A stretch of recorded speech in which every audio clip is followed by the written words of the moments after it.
Welcome to Christian Nuggets Bible Study. Short, to the point, inspiration to learn more, inspiration to act, inspiration for today. Welcome to part 2 of a Bible study titled Voice Activated. We will pick up in Mark chapter 11, verse 19. And when even was come, he went out of the city. And in the morning, as they passed by, they saw the fig tree dried up from the roots. And Peter, calling to remembrance, saith unto him, Master, behold, the fig tree which thou cursed is withered away. Now, we don't have the benefit of hearing Peter's voice, but I believe he was very excited when he said, Master, behold, look at the fig tree. We'll continue reading in verse 22.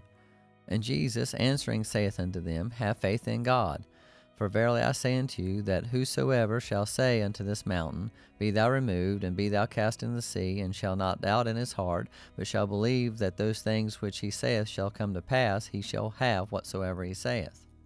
Here again, we don't have the benefit of hearing Jesus' tone of voice, but I believe he said it emphatically. I believe he said, Guys, come on, have faith in God. So who would ever speak to a mountain to tell it to go into the sea? What's the point here? We all know God can do anything that doesn't violate his word, but why would he tell his disciples to speak to a mountain? Jesus could have said to speak to the moon that it disappears. Regardless of the object, the example Jesus used was an impossibility to a human person. The fig tree was small in comparison to the mountain. Jesus was saying it doesn't matter how big or how small the object or the problem is. Jesus said to speak to the mountain. This is a critical point. Jesus did not say to ask God to remove the mountain. He did not say to gather a prayer chain to bombard the gates of heaven. Now, don't misunderstand. I don't believe the Bible is against prayer or Christians coming together in unity. There is a time to speak to God about things.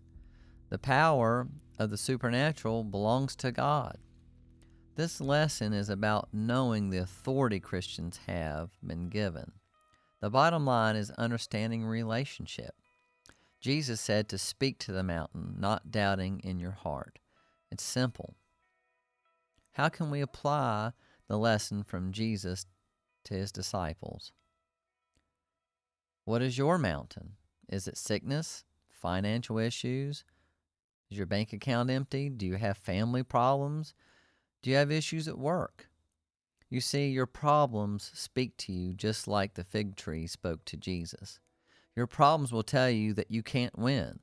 They will leave you hungry. The Bible lesson here says to speak to your mountain. Remember, the worlds were formed by the words of God. Death and life are in the power of the tongue, Proverbs 18:21.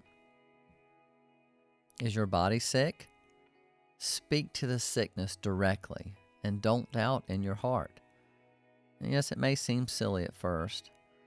Remember that sometimes, like in sowing and reaping, there is a time factor. The fig tree began to die immediately, but there was no visible outward sign. Just because we speak and don't see immediate results does not mean that nothing happened. Have faith in God.